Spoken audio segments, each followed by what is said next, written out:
গতকালের তুলনায় কমলো তাপমাত্রার পারদ ফের 11-র ঘরে কলকাতার তাপমাত্রা। আজ কলকাতার সর্বনিম্ন তাপমাত্রা 11.5 ডিগ্রি সেলসিয়াস। গতকালের থেকে আবারও তাপমাত্রার পারদ কমেছে। কলকাতায় আজ সর্বনিম্ন তাপমাত্রা 11.5 ডিগ্রি সেলসিয়াস। কথা বলবো অরিত্রিক ভট্টাচার্য রয়েছেন আমাদের সঙ্গে। অরিত্রিক, কি বলছে আলিপুর আবহাওয়া দপ্তর? আর কতদিন থাকবে এই জাঁকিয়ে ঠান্ডা? দেখো, আলিপুর আবহাওয়া দপ্তর যেটা জানাচ্ছে যে আপাতত আরো 3-4 দিন কিন্তু এরকম ঠান্ডা অনুভব করা যাবে।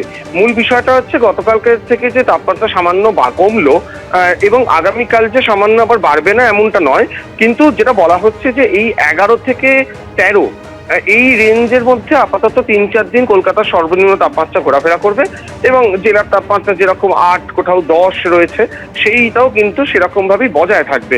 তার কারণ এই মুহূর্তে যে উত্তর পশ্চিম হাওয়া ঢোকে তার যে পরিস্থিতি সেটা একেবারেই অনুকূল।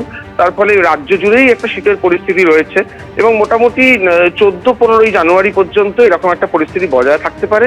তারপরে যদি তাপমাত্রা বাড়ে সেটাও কিন্তু অত্যন্ত ধীর গতিতে ধাপে ধাপে বাড়বে, এমনটাই আলিপুর আবহাওয়া দপ্তর মনে করছে। ফলে সার্বিকভাবে শীতের যে পরিস্থিতি সেটা এই মুহূর্তে রাজ্য জুড়ে বজায় থাকবে। অরিত্রিক, ধন্যবাদ। এদিকে কয়লাবাজার মামলায় আইপ্যাক কর্ণধারের বাড়ি এবং অফিসে বৃহস্পতিবার ইডির হানা ঘিরে তোলপাড় যখন পড়ে গিয়েছে রাজ্যে, এবার প্রতীক জৈনের বাড়ি থেকে যাবতীয় সিসিটিভি ক্যামেরার ফুটেজ এবং ডিভিআর সংগ্রহ করলো শেক্সপিয়ার সরণি থানার পুলিশ। কথা বলবো আমাদের প্রতিনিধি পার্থপ্রতিম ঘোষ রয়েছেন আমাদের সঙ্গে। পার্থ, আমরা জানি শেক্সপিয়ার সরণি থানায় কিন্তু একাধিক অভিযোগ দায়ের হয়েছে, তার প্রেক্ষিতেই তদন্তের স্বার্থেই কি এই ফুটেজ এবং ডিভিআর সংগ্রহ করলো পুলিশ? দেখো, গত বৃহস্পতিবার দিনকে ইডির যে হানা হয় প্রতীক জৈনের বাড়িতে, এবং সেই তার পরবর্তীকালে তুমি দেখেছো যে সেখানে কিন্তু মুখ্যমন্ত্রী মমতা বন্দ্যোপাধ্যায় তিনি সেখানে পৌঁছে যান, পুলিশও সেখানে পৌঁছেছিল। এবং এর পাশাপাশি শেক্সপিয়ার সরণি থানায় দুটি অভিযোগ দায়ের হয়। একটা পুলিশের তরফ থেকে স্বতঃপ্রণোদিত মামলা, অপরটা হচ্ছে মুখ্যমন্ত্রী মমতা বন্দ্যোপাধ্যায় তিনি একটি অভিযোগ দায়ের করেন।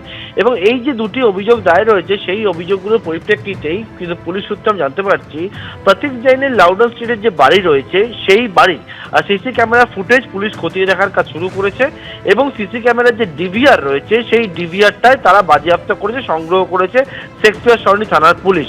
এবং সেক্ষেত্রে যে অভিযোগ এসছে সেই অভিযোগের পরিপ্রেক্ষিতে মূলত যে ইডি আধিকারিকরা তারা বাড়িতে কখন গেছিল, কি করেছিল, কি হয়েছিল সেই সমস্ত বিষয়টা খতিয়ে দেখার কাজ যেমন শুরু করেছে। পাশাপাশি কিন্তু সেখান থেকে পুলিশ সূত্রে জানা যাচ্ছে ভোর 5টা নাগাদ ইডি আধিকারিকরা প্রথমে লাউডন স্ট্রিটে পৌঁছেছিল।